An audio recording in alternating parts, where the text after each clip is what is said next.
그동안 수고 많으셨다고, 하나님 함께 계신다고 승리하시라고 인사 좀 하시죠. 수고들 많으셨습니다. 하나님이 함께 하십니다. 승리하시길 바라겠습니다. 다음 주일이 맥주감사 주일입니다. 맥주인가 이러고 또 혼란스러워 하실 분이 계실지 모르는데요. 그래서 오늘 감사 생활에 대해서 같이 좀 생각을 해보려고 합니다. 출애굽기 23장 14절에 보면 하나님께서 매년에 3번의 절기를 지켜라 그렇게 말씀하셨어요. 이 3절기가 다 감사절기입니다. 신명기 16장에도 반복해서 하나님이 3절기를 꼭 지켜라 똑같이 말씀하셨어요. 반복해서. 그 첫 번째가 6월절, 그래서 해방과 구원을 감사하는 절기, 맥주절, 밀과 보리를 첫 수확해서 드리는 감사의 절기, 수장절, 추수감사절, 곡식과 온갖 과일들을 추수한 것 감사하는 절기. 이게 다 감사절기입니다. 감사절기. 우리는 뭐 밀보리 수확도 안 하는데 뭐 농사도 안 짓는데 맥주감사주일인가? 그렇지 않고요. 밀보리가 중요한 게 아니고 그만큼 감사 생활이 성도에게 중요하다 그런 뜻이죠. 여러분, 성경 감사 구절이 참 많습니다. 감사라는 이런 명령이 굉장히 많아요. 뭐 유명한 구절만 몇 개 추려봅니다. 시편 50편 23절에 감사로 제사를 드리는 자가 나를 영화롭게 하나니 그 행위를 옳게 하는 자에게 내가 하나님의 구원을 보이리라. 그러니까 제사할 때도 하나님이 기뻐 받으시는 제사 예배는 어떤 예배냐? 감사로 드리는 예배. 하나님이 감사의 예배를 기뻐 받으신다. 시편 100편 4절에 감사함으로 그 문에 들어가며 찬송함으로 그 궁정에 들어가서 그에게 감사하며 그 이름을 송축할지어다. 하나님의 성전 들어올 때도 어떤 마음으로 들어와야 되느냐? 감사의 마음으로. 하나님의 성전은 감사한 마음으로 들어와야 된다. 데살로니가 전서 5장 16절로 18절 잘 아시죠? 항상 기뻐하라, 쉬지 말고 기도하라, 범사에 감사하라. 이는 그리스도 예수 안에서 너희를 향하신 하나님의 뜻이니라. 범사에 감사하는 게 뭐라고요? 하나님의 뜻이다. 빌립보서 4장 6절에도 아무것도 염려하지 말고 오직 모든 일에 기도와 간구로 너희 구할 것을 감사함으로 하나님께 아뢰라. 하나님께 기도할 때도 어떤 기도를 하나님이 기뻐 받으신다고요? 감사의 기도, 감사의 기도. 골로새서 3장 17절에는 또 무엇을 하든지 말에나 일에나 다 주 예수의 이름으로 하고 그를 힘입어 하나님 아버지께 감사하라. 그러니까 기도 예배 정도가 아니고 어떤 말을 하든지 어떤 일을 하든지 다 주 예수의 이름을 힘입어 하고 또 어떻게 하라고요? 하나님 아버지께 감사함으로 하라는 거예요. 감사함으로. 말도 감사함으로 말을 하고 일도 감사함으로 하고 예배도 감사함으로 하고 기도도 감사함으로 하고 모든 일들을 감사로 해라. 할렐루야. 감사함으로 하라는 것입니다. 성경에 그래서 참 이 감사 얼마나 많은지 몰라요. 이게 또 명령으로 돼 있어요. 명령으로. 그러면 왜 성경에 하나님은 감사를 명령하실까? 부담되게. 왜 이렇게 명령을 하나? 뭐 감사한 일이 있으면 하고 안 하면 아니지 뭘 절기까지 지키라고 그러고 뭐 강요를 하나? 생각이 들잖아요. 왜 하나님께 감사해야 되나? 첫 번째, 감사는 행복과 축복의 마중물이 되기 때문입니다. 한번 따라해 보시죠. 감사는 행복과 축복의 마중물이 됩니다. 마중물은 아시다시피 옛날 이 우물 펌프 있을 때 여러분 펌프질을 할 때 그냥 안 되잖아요. 그래서 바가지로 물을 한번 딱 떠놓고 열심히 펌프질을 해야죠. 그 마중물, 그 마중물의 힘으로 밑에 있었던 그런 생수가 쫙 올라오지 않아요? 이 젊은 분들은 모르는 것 같아요. 근데 이제 뭐 연세 연만한 분들은 다 아시죠. 바로 이 마중물, 감사는 우리 인생에 감춰져 있던 행복과 축복과 기쁨을 확 끌어올리는 마중물이다. 그런 얘기예요. 아멘이십니까? 뭐 성경에 이런 얘기는 너무너무 많습니다. 예수님이 베세다 광야에서 말씀을 전하는데 장정만 5,000명, 2만 명이 넘는 사람들이 있었어요. 근데 이 사람들이 다 굶주려 있었어요. 예수님이 어떻게 하십니까? 뭐 너희들이 먹을 것을 한번 찾아봐라. 가져왔습니다. 어린아이 도시락, 보리떡 5개, 그리고 멸치 대가리만한 거 5개, 예? 2개, 2개. 도시락을 가져왔어요. 예수님이 어떻게 하셨습니까? 그걸 들고 하나님 앞에 감사 기도하셨어요.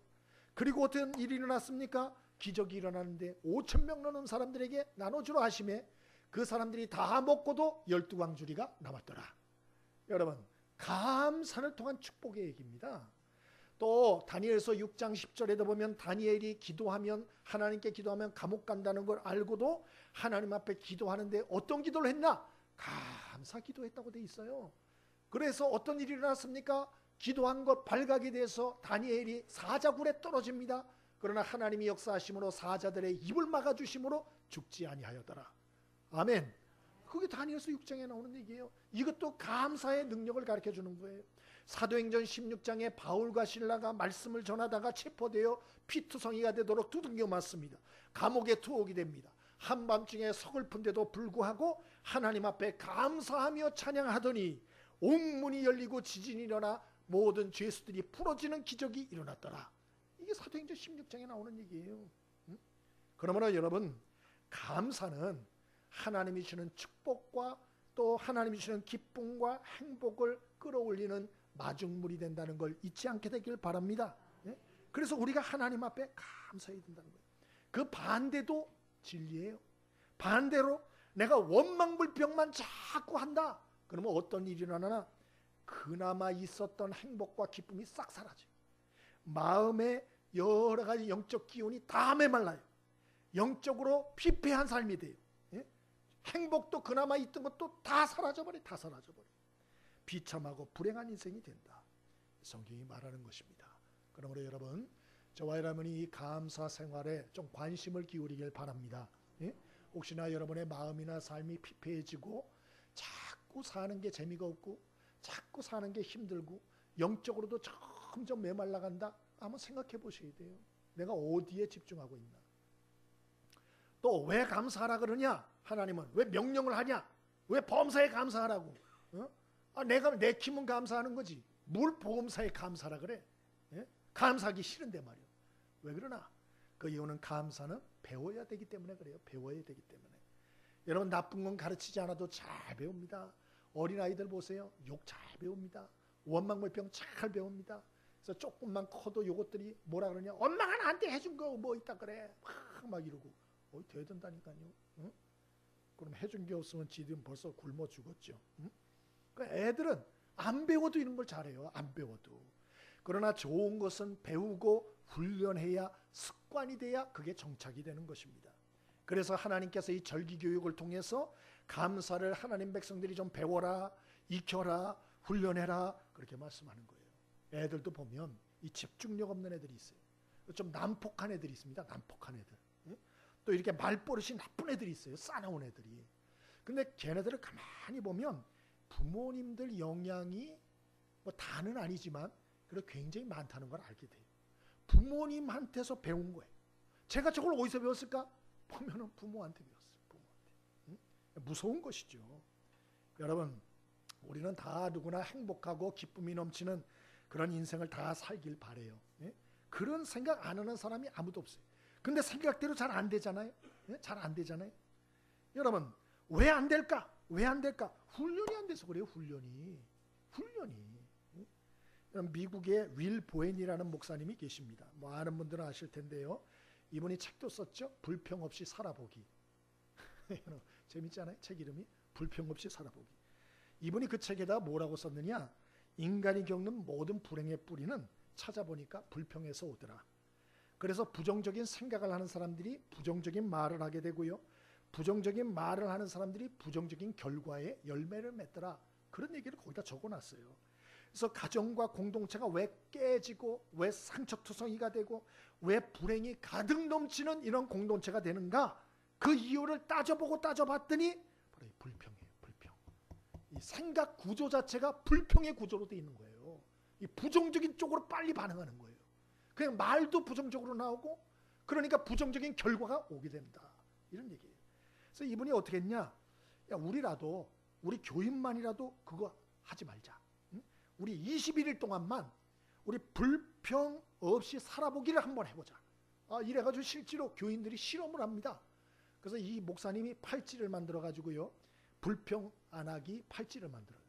그래서 불평하면 이쪽으로 옮기고 막 이렇게 해가지고 하여튼 불평을 하면 하여튼 고통이 오도록 그렇게 만들어요. 그렇게 해가지고 21일을 실험하게 되는데, 이 어떤 일이 나나 21일 동안 불평의 말, 흠남하는 말, 이러한 습관을 끊기 위해서, 새로운 습관을 형성하기 위해서 다 같이 노력했는데 놀라운 일이라는 거예요. 놀라운 일이. 이게 입소문을 타고 미국에 유행하기 시작하고 오프라 윈프리 쇼에도 소개가 되고 이래 했어요. 실제로 이것에 동참한 사람들이 스트레스가 많이 줄고 건강이 좋아지고 고통, 두통이 사라지고 대인관계가 개선이 되고 매일이 기쁘고 즐겁게 됐다라고 말하는 사람이 대단히 많아진 거예요. 그래서 미국에서 이게 뭐 베스트셀러도 되고 그랬죠. 여러분, 의학적으로도 우리가 이렇게 자꾸 원망불평하잖아요. 심장질환이 온답니다. 심장질환이. 여러분 자꾸 어떤 걸 보면 부정적으로 얘기하고 막 원망불평하잖아요. 짜증내고. 심장질환이 온대요. 이게. 그리고 그게 점점 쌓이면 고혈압이 되고요, 뇌졸중이 오고 고지혈증과 암으로 발전한다. 책에 다 나오는 얘기예요. 이게. 여러분, 하나님이 우리의 삶에 여러 가지 것들을 주셨는데요, 우리가 자꾸 부정적인 것만 보는 게 발달하고 훈련이 돼서 그것만 찾으면 어떻게 되느냐? 그 문제가 점점 크게 보여요. 그러니까 안 좋은 게 점점 크게 보이는 거예요. 점점 크게. 그리고 더 큰 문제는 뭐냐? 그 안 좋은 문제 때문에 고민하는 거에 내 영적인 기력과 내 에너지와 삶의 에너지를 다 낭비하게 되는 거예요. 다 낭비. 그래서 어떻게 되느냐? 그 사람이 완전히 탈진하게 된다. 이렇게 얘기를 했어요. 물론 건설적인 비판은 좋은 것입니다. 근데 이분이 얘기하는 건 불평과 건설적인 제안은 틀리다. 건설적인 제안이라는 건 뭐냐? 결정권자에게 그 문제에 대한 해결과 대안을 제시하는 거. 이게 바로 여러분 참 이 건설적인 비판이에요. 그러나 나쁜 비판이라는 것은 무엇이냐? 불평은 무엇이냐? 대안도 없이 함부로 잡아뜯고 함부로 안 좋은 소리 하는 거. 이건 이제 불평이에요. 그냥 안 좋은 것입니다. 이 윌 보햄 목사님과 이 교인들 또 미국 사람들이 실험한 것처럼 원망불평하는 습관만 고쳐도 우리의 인생에 변화가 올 수 있어요. 우리나라 사회를 뭐라 그러냐? 우라사회라 그럽니다. 울화사회. 들어보셨죠? 이 우라사회라는 게 뭐냐? 우라통이 넘치는 사회라 그 말이에요. 그래가지고 우리나라는 이 분노사회라고도 하는데 애들부터 노인까지 다 화가 나 있어. 옆에 사람 한번 보세요. 화가 나 있는 것 같아. 그래가지고 그냥 한마디만 안 좋은 소리 탁 터지면 콱 나오는 거예요. 그냥. 운전하다가 누가 끼어들기만 팍 나오는 거예요. 이게 우라사회. 싸울 준비가 완벽히 돼 있는 사회. 근데 어떤 분이 칼럼에다가 뭐라고 썼느냐? 이런 사회가 된 원인이 뭐냐? 감사를 못 배워서 그렇다. 그렇게 썼단 말이야. 감사를 못 배웠다. 그러니까 늘상 어릴 때부터 보고 듣는 게 뭐냐? 듣고 보고 배우는 게 뭐냐? 항상 남을 정죄하고 비판하고 험담하고 헐뜯고 폭로하고 공격하고 싸우고 죽이고 원망하고 불평하고 믿지 않고 이런 것들은 맨날 텔레비에서 보고 듣고 어른들한테 보고 배우니까 아이들 때부터 아이들이 부정적으로 바뀐다는 거예요. 부정적으로. 우라사회. 결과는 어떻게 됐나 아시다시피 우리나라는 OECD 국가 중에 자살률 1위 14년째입니다. 14년째. 이런 건 말 안 하죠, 나라에서. 예? 이거 얼마나 부끄러운 일입니까? 우라통이 터서 다 살기 싫은 거예요. 다 살기 싫은 거예요. 예? 다 자살해버려요. 여러분, 남의 얘기할 것도 없이 우리부터 습관을 좀 바꿀 필요가 있다 저는 생각이 듭니다. 여러분, 우리가 다 살고 싶어하고 아우 저 나라 가면 좋겠다. 미국 그리워하잖아요. 근데 그 나라도 불평 없이 살아보자 그러고 그거를 막 한다니까요. 우리나라는 정작 그거를 해야 될 나라임에도 불구하고 안 해. 그리고 오히려 부추겨. 불평을 비판을 부추겨. 싸움을 부추겨. 싸움을 붙여. 다 죽자는 거예요. 다 죽자는 거예요. 우리가 남을 얘기하기 전에 우리의 체질과 우리의 문화를 좀 바꿀 필요가 있다 생각이 듭니다. 그래서 오늘 여러분 밖에 나가실 때 감사훈련 일기 밖에다 비치해 놨어요. 이번에는 2장을 준비해서 드립니다. 오늘 1장 드리고 7월 25일쯤 돼서 1장 더 드릴 겁니다. 그래서 여기에 월요일부터 시작해서 매일 5가지씩 감사 제목을 적도록 돼 있어요. 예? 왜 이걸 자꾸 하려 그러나 그 이유는 제발 불평거리만 보지 말라는 거예요. 왜 자꾸 불평거리만 주목을 하고 거기에만 관심을 주고 에너지를 쏟아요? 그럼 내가 죽어요. 죽어. 그러지 말고 감사거리를 찾자는 거예요. 감사거리를. 예? 그리고 여러분들이 요거를 다 하시고 그러고 나서 우리 7월 20일쯤에 돼서 한 장을 더 드릴 겁니다. 그래서 26일부터 8월 25일까지 한 장 더 드릴 거예요. 그걸 또 작성을 하셔서 8월 26일 날 2장을 다 작성을 하셔서 교회에다 내시면 선물 드릴 겁니다. 얼마나 좋습니까? 체질 바꿀 훈련도 시켜줘, 선물도 줘. 일거양득이잖아요. 응? 여러분 부탁입니다. 우리가 이 체질 자체, 이 속이 고쳐지지 않으면 아무 소용이 없어요.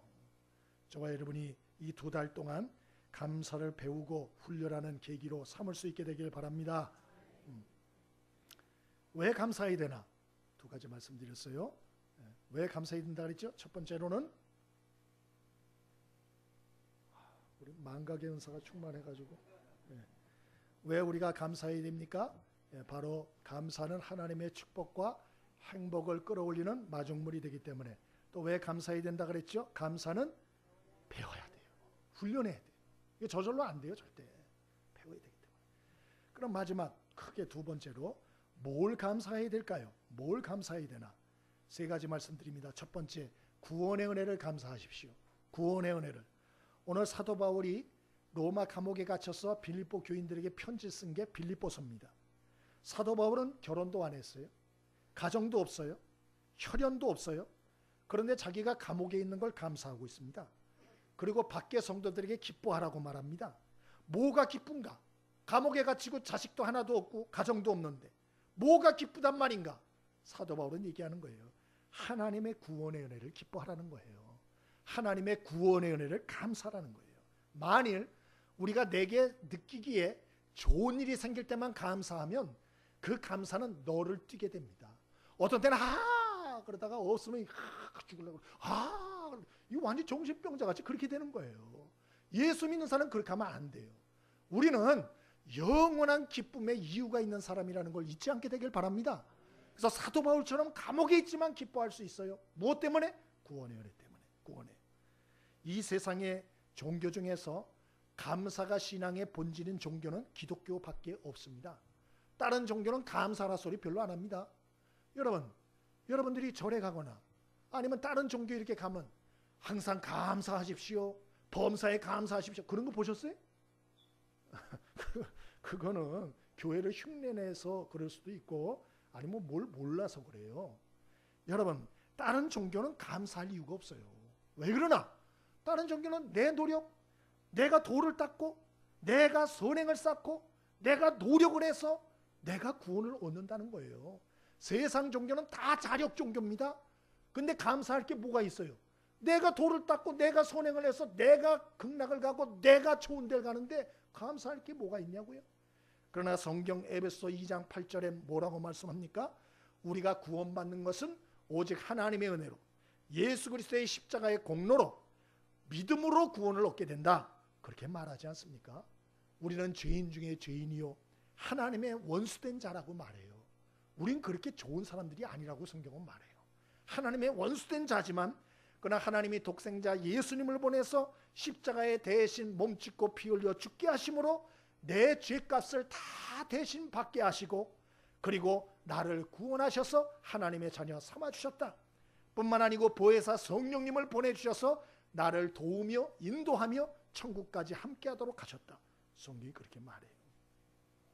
완벽한 구원이죠. 아일랜드 코크라는 지역에 이 벽에서 한 인부가 공사를 하다가 줄이 끊어져 가지고 떨어졌어요. 그 밑에 사람들이 많이 있었어요. 또 우연하게 사람들이 난리나고 도망갔죠. 와 그러고 도망갔죠. 그 밑에 건장한 한 사람이 버티고 있었어요. 피하지 않고 그 떨어지는 인부를 받았습니다. 물론 넘어졌죠. 그리고 그 인부를 받은 사람은 불구가 되고 중상을 입었어요. 자, 그러면 그 떨어진 인부는 어떻게 될까요? 자기 때문에 불구가 되고 자기 때문에 여러 가지 평생을 불구자로 살아야 되는 그 사람을 보면서 뭐라 그래야 될까요? 땡큐, 고마워요. 수고했어요. 그러면 될까요? 안 될까요? 인간도 아니죠. 그게 사람입니까? 예? 그러면 안 되죠. 근데 예수님은 우리를 위해서 불구만 됐습니까? 예수님은 나 같은 죄인을 건지려고 불구가 된 게 아니고 십자가에서 몸짓고 피 흘려 죽으셨어요. 믿으시길 바랍니다. 완전히 죽으셨어요. 예? 뿐만 아니고 나를 건지려고 하나님은 보혜사 성령님까지 붙여주셨어요.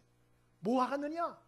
그 인부가 떨어져서 밑에 있는 사람이 반신불수가 됐는데, 당신 보니까 위험해요. 앞으로 내가 당신에게 사람 하나를 붙여주겠습니다. 비록 내가 반신불수가 됐지만 당신 내가 이 일을 하는 전문가, 프로, 그것을 당신의 조수로 붙여주겠습니다. 말이 돼요, 안 돼요? 말도 안 되죠. 어이가 없죠. 근데 이런 일을 하나님이 우리에게 해주신 거예요. 깨달음이 있게 되길 바랍니다. 그래서 이것을 정말 깨달은 사람은 사도 바울처럼 그냥 있을 수가 없는 거예요. 복음을 증거하다가 하나님이 주신 그 구원의 은혜를 조금이라도 갚아보려고 복음을 전하다가 순교하여 도끼의 목에 잘려 순교합니다. 로마에서. 예? 구원의 은혜에 대한 감격 때문에 그런 것이죠. 여러분, 저와 여러분이 아무리 어렵고 힘들어도 날 구원하신 하나님의 구원의 은혜를 깊이 생각하여 감사하고 또 감사하는 인생 되어지길 바랍니다. 두 번째로 뭘 감사해야 되나? 두 번째는 받은 은혜를 감사하셔야 돼요. 받은 은혜를. 구원의 은혜는 그렇다 치고 오케이, 구원의 은혜는 감사하다. 근데 그 외에는 나는 받은 은혜가 아무것도 생각이 안 난다. 뭐 그런 분이 계실지 몰라요. 그런데 왜 그러냐? 그것은 자기가 받고 누리는 그 은혜를 너무 당연시 여겨서 그래요. 너무. 한마디로 마음이 높아진 거예요. 예? 당연하다. 맥주감사절이 어떤 날이죠? 맥주감사절은 보리와 밀 추수한 것을 감사하는 절기입니다. 여러분, 보리와 밀을 추수한 거, 이거 일상적인 거 아니에요? 그거 뭘 감사해요? 예? 그리고 밀과 보리, 그거 내가 돈 주고 사 먹는 거 아니에요? 뭐가 감사한 얘기인가? 우리 이런 생각하기 쉽습니다. 실제로 우리들은 살면서 내가 먹고 마시는 거를 지극히 당연히 여기죠. 그러나 한번 생각을 해보세요. 아프리카, 북한 사람들, 또 갈 곳 없어 방황하는 시리아의 난민들, 중동의 난민들, 예멘의 난민들, 아프리카의 난민들, 이런 한번 생각을 해보세요. 여러분 생각에는 그 사람들이 우리보다 인격이 못하다고 생각하세요? 그 난민들은 인격이 우리보다 못해? 진짜 그럴까요? 여러분 몰라서 그래요. 저도 중동 지역에 가서 사람들 몇 번 만나봤는데요. 착합니다. 법 없어도 살 사람들이요. 정말 착한 사람들이에요. 예? 우리가 더 못됐어요. 뭘 알기나 하고 얘기를 하세요. 그 고생하는 그 사람들 한 끼 때문에 거처할 처소가 없어서 방황하는 그 사람들, 나보다 인격이 문제가 있느냐? 아니에요. 머리가 떨어져서 그러냐? 절대로 아닙니다. 왜 그러나? 나라 잘못 만나서 그렇죠. 나라 잘못 만나서. 때를 잘못 만나서 그런 거예요. 때를 잘못 만나서. 그러니까 우리가 함부로 그렇게 얘기를 하면 안 되는 것입니다.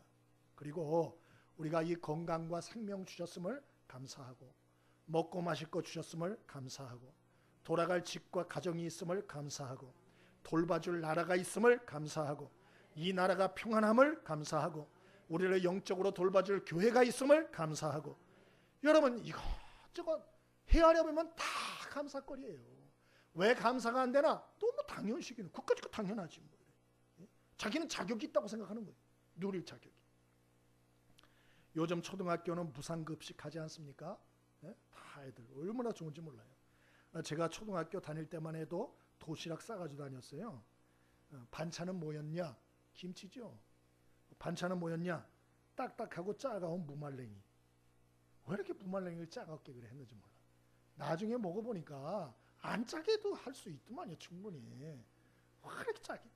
그러니까 이제 아까우니까 조금씩 먹으라고 그냥 짜게 이렇게.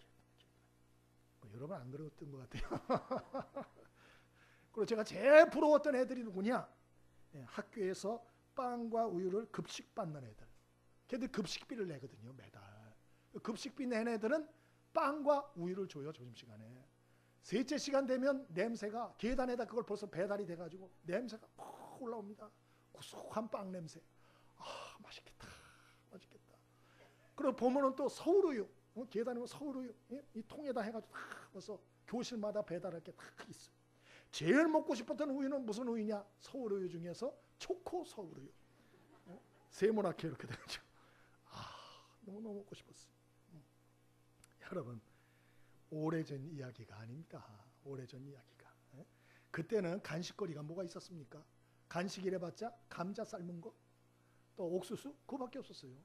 감자도 설탕은 비싸다고 소금에 찍어 먹었어요. 소금에다 이렇게 찍어 먹고 그랬습니다. 오래된 얘기입니까? 얼마 안 된 얘기예요. 얼마 안 된. 무슨 옛날 고리적이기 그런 게 아니라니까요. 왜 그렇게 우리가 마음이 높아졌는지 모르겠어요. 내일은 6.25 사변 68주년 되는 날입니다. 내일이. 6.25 전쟁 경험한 분들은 아마 이거 될 것도 아닐 거예요. 그러나 지금은 어떻습니까? 지금은 서로 맛집 찾아 순례를 합니다. 먹을 것도 이걸 먹을까 저걸 걸 먹을까 행복한 고민을 하는 그런 시대가 되었습니다. 이런 날이 오래전 된 얘기가 아니라는 거. 여러분, 우리가 누리는 일상의 이런 모든 것들 우리 당연시하지 않게 되길 바랍니다. 좀 감사함으로 좀 헤아리며 감사하며 살았으면 좋겠어요. 그럴 때 하나님이 더 큰 은혜를 주신다. 더 큰 은혜를 주신다. 여러분, 한 주 동안, 2달 동안 하나님이 주신 것들을 좀 헤아리시면서 감사의 영성이 깨어날 수 있게 되길 바랍니다. 감사하세요. 어저께 텔레비를 보니까 90세 된 할머니가 넘어지셔가지고 팔이 부러지셔가지고 수술을 하시더만요. 보니까. 그걸 보면서 아유 그래. 팔 부러지지 않은 것도 우리가 감사해야지. 팔 멀쩡한 거, 다리 멀쩡한 거, 눈 뜨고 볼 수 있는 거, 귀로 들을 수 있는 거, 밥도 먹을 수 있는 거, 감사할 수 있게 되길 바랍니다. 감사하는 게 어디 있어요? 헤아려 보면 다 감사할 일이지. 지천이에요, 지천. 마지막으로 뭘 감사해야 되나? 고난도 감사해야 된다. 고난도 감사하자. 데살로니가전서 5장 18절에 범사에 감사하라 그랬습니다. 범사라는 것은 내가 볼 때 어려운 일도 포함돼요. 그러니까 어렵고 괴롭고 힘드는 고난도 감사해야 돼. 이게 최고의 감사, 성숙한 감사예요. 사도 바울은 지금 로마 감옥에 있어요. 그런데도 그는 감사하고 있습니다. 왜 감사합니까? 그것은 답답함에도 불구하고 로마 감옥에 있었는데 황제의 시위대, 근위대가 자기를 자꾸 이렇게 지키는 거예요. 그래서 그 사람들하고 면식을 익히고 관계 맺기를 하면서 전도를 할 수 있더라. 그래서 감사하다. 내가 감옥에 이 황실 감옥에 갇히지 않았으면 이 사람들을 어떻게 만났겠나? 그거 감사해요. 또 뭐가 감사하나? 내가 감옥에 갇혔더니 교인들이 열심을 더 내고 전도를 열심히 하더라. 감사하다. 그렇게 말하는 최고의 감사죠. 고난이 오는데도 그 고난 힘든 걸 바라보지 않고 오히려 하나님이 주시는 은혜를 살피더라. 러시아의 솔제니친이라는 작가가 있습니다. 10년 이상 그 시베리아 감옥에 생활을 했는데요. 작품을 썼습니다. 수용소 군도라고. 이 수용소 군도라는 책을 통해서 1970년에 노벨 문학상을 받습니다. 그리고 그가 이런 말을 합니다. 내가 감옥에 들어간 것을 나는 감사한다. 왜 그러냐? 내가 감옥에 가서 나는 예수님을 만나게 됐고 믿게 됐고 노벨 문학상 작가가 될 수 있기 때문에 나는 감옥에 대해서도 감사한다. 그렇게 말했어요. 여러분, 고난이 다 나쁜 것만이 아니에요. 고난을 통해서 주시는 은혜도 있어요. 어떤 분 하나 회사원인데 그분이 그런 글을 써놨어요. 이분이 여름에 휴가를 짜는데 이 친구들 가족끼리 함께 해가지고 여행 계획을 짰대요. 그래서 회사에서 이때 휴가입니다. 그래서 이제 그때 다 짜놨답니다. 다 짜놨는데 회사에서 어느 날 일이 갑자기 생겼다고 휴가 다 취소라고, 미안하다고, 이 일이 급하게 생겼으니 어떻게 하냐고 그러더래요. 이분이 너무 낙심이 되고 화가 나더래요. 휴가 계획 다 짜놨는데 어떡하란 말인가 막 화가 났대. 그래도 어떻게 해요? 회사 나가야지 어떡합니까?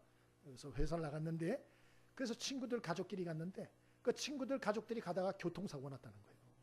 그래가지고 여러 명이 다치고 이런 얘기를 거기다 적어놨어요. 그리고 자기가 원망불평한 거를 회개했다. 그러니까 우리가 이런 모습들이 많아요.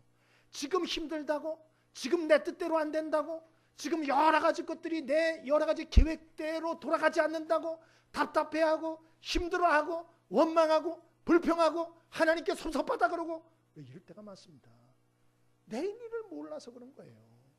여러분, 그러므로 저와 여러분이 하나님의 살아계심을 믿게 되길 바랍니다. 하나님을 신뢰할 수 있게 되길 바랍니다. 그분은 우리의 삶을 합력하여 선을 이루도록 역사하고 계세요. 그분은 작업하고 계세요. 그분을 좀 믿으세요. 그럴 때 우리의 삶의 고난 속에서도 우리는 감사하며 살 수가 있다. 감사는 하나님의 명령입니다. 감사는 행복과 축복의 마중물입니다. 감사는 배우고 훈련함으로 이루어지는 습관입니다. 여러분, 학교에서 지식을 배웠듯이 감사를 배워야 되는데 모르겠어요. 여러분은 감사를 배우셨어요? 우리 옆에 한번 물어보시죠. 감사를 배우셨습니까? 여러분, 정말 감사를 배우셨어요? 여러분은 감사가 체질화가 됐습니까? 어떤 일에도 감사가 나옵니까? 손가락 예화를 봤어요. 이렇게 돼 있더만요. 우리가 말을 하거나 행동을 할 때 누구에게, 예를 들어서 내가 이 사람한테 말을 쫙 하잖아요. 그러면 그 사람한테 이 말이 가고 그 말을 하나님이 듣고 그 결과 3배 나한테 온다. 그렇게 돼 있어요. 네? 여러분, 우리가 쉽게 말하고 생각하고 행동하는데 그게 여러분 감사의 말이 될 수 있길 바랍니다. 안 좋은 말을 하면 그 사람이 상처를 받죠. 하나님이 들으시고 대단히 섭섭해 하십니다. 그리고 그 쓴 열매를 3배로 내가 받게 돼요. 그러니까 여러분, 우리가 말하거나 생각하는 거를 얼마나 잘해야 되는 줄 아세요? 예? 저도 이것이 잘 훈련이 잘 안 돼 있어요. 그래서 같이 훈련하자는 거예요. 같이 훈련. 말씀을 마치겠습니다. 우리 한 주간 우리 삶을 돌아보며 감사 훈련을 시작할 수 있게 되길 바랍니다. 그래서 우리가 감사 체질들이 좀 돼서 하나님께 영광 돌리고 사람들에겐 은혜를 끼치며 그리고 우리 자신에게는 진정한 축복과 행복과 기쁨을 누리는 정말 이 하반기에 감사 대장으로 살고 감사로 승리하는 저와 여러분의 인생 되어지길 바랍니다. 우리 복음성가 하나 같이 해보겠습니다. 우리 잘 아시는 복음성가인데요. 같이 한번 불러보겠습니다.